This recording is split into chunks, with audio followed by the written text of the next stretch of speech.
Here to discuss, Washington Democrat Congressman and ranking member of the House Armed Services Committee, Adam Smith. Great to have you on. Welcome to Sunday Report. We're still at this stalemate. Republicans, they're calling this the Schumer shutdown. And there actually might be some truth to that. And here's why. Democrat whip Catherine Clark said maybe the quiet part out loud. She said that families are going to suffer because of the shutdown, but it's one of the few times that Democrats have leverage. So are Democrats holding the American people hostage for political posturing? Did she say the quiet part out loud? No, it really is. And it's not the quiet part. I mean, we've been talking about this from the very start. This is about the budget. You know, what the Republicans want is they want us to vote to continue Trump's budget. And that budget is devastating for health care. And very specifically, we've been 100% clear on this from the very start. The Affordable Care Act subsidies that are going away are going to drive up the cost of health care for millions of people and drive millions of people off of health insurance. And we want the Republicans to talk to us and negotiate with us about that, number one. Number two, the problem with Donald Trump's sort of clean CR thing is throughout his presidency for 9 months, he has not followed the appropriations that Congress has passed. He has very specifically and very publicly said he is going to cut spending for Democratic priorities in Democratic states, and he has done that. Right. He has not spent the money the way Congress is supposed to do. So what you're asking us to do, this is not a clean CR. This is a continuation of Trump's budget that is devastating to health care and that gives him the power to basically stick it to Democratic states on undemocratic priorities. But Republicans argue that this is relitigating the big, beautiful bill, the $1.5 trillion. Is it relitigating the big, beautiful bill that was passed? Well, no. Well, yes, to a certain extent it is. But the difference is when they passed the budget bill, they didn't need Democratic votes for it. They jammed it through on a purely partisan voting. And good for them. You know, the reconciliation process is part of how this process works. They used that to maximum advantage. But now, and by the way, they have an option to continue to do that.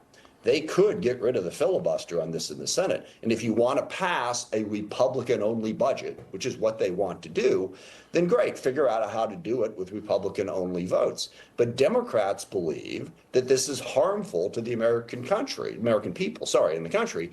And now they're asking us to vote for it because they need our votes in this scenario. That's what Catherine Clark was talking about. It's not a quiet part out loud. It's very well understood that in this situation, Republicans need Democratic votes. And instead of doing what you're supposed to do, and this is the way the filibuster works, by the way, you have the filibuster so the Republicans and Democrats have to negotiate with each other. All right. And the Republicans have said no. Okay, but President Trump has said this, Congressman. He said that he's willing to meet with Democrats and negotiate something that is fair for both sides after they pass the CR. Well, why not do that? Open the government, get the American people paid that are essential workers, and move on. Let's be clear on what we're saying here. First of all, the House of Representatives has been shut down since September 19th. That's never happened before. We've had shutdowns before. We are always in session during shutdowns because that is the most important time to actually be negotiating. That didn't happen this time. They've shut down the House. They are refusing to negotiate with Democrats. And you say, well, why don't we just vote for their budget and then negotiate? I mean, that's not a smart way to negotiate. Once they have the only leverage that we have, which is our votes, we give them their votes, and then what? Okay, but they do what they've done before. Why won't they negotiate now? We're at this stalemate here, and I want to ask if you think the SNAP benefits, when they dry up November 1st, is that going to be 40 million people they're fed on this? Yeah, let me be clear. It is terrible to have the government shut down. There is no argument whatsoever that any Democrat is making that this isn't a huge problem. Okay. Our argument is that Trump and the Republicans flat won't negotiate on it. They expect us to simply vote for the Republican budget, which has the devastating impact on health care. It has a devastating impact on food programs. SNAP benefits have been cut. It does not reflect the priorities that we think are most important for the American people. And the Republicans are refusing to negotiate. and saying, no, you have to vote for our budget because we need your votes. Let's see No, what it's happens. devastating. Let's see to what shut happens down next government. week. Maybe this will end next week. Clearly, President Trump thinks this I hope is so. It needs to. It needs to end. We can both agree on that. Let's switch gears, though. I want to ask you here, because we are watching early voting underway here in New York City. This mayoral race, you've got House Minority Leader Hakeem Jeffries finally coming out. He's endorsing the Democrat candidate here, Zohran Mamdani. Your reaction to Jeffries throwing his support behind Mamdani? Is the Democrat Party now going to be in line with this socialist policy? Yeah, well, the first thing that I want people to keep in mind, and I know in the conservative world, the only election that's happening in America is the mayorship of New York City. And that's not actually the most important election. Democrats win in New York. That's not a problem. The more interesting elections are in New Jersey and Virginia, where we have two, I think, centrist, moderate, very capable candidates in Abigail Spanberger and Mikey Sherrill running, and I think that'd be interesting to see. Look, we have a big coalition. And I think it's very interesting what Mamdani has done since the primary. What he has said and what he has done to this point in his career, deeply troubling to me.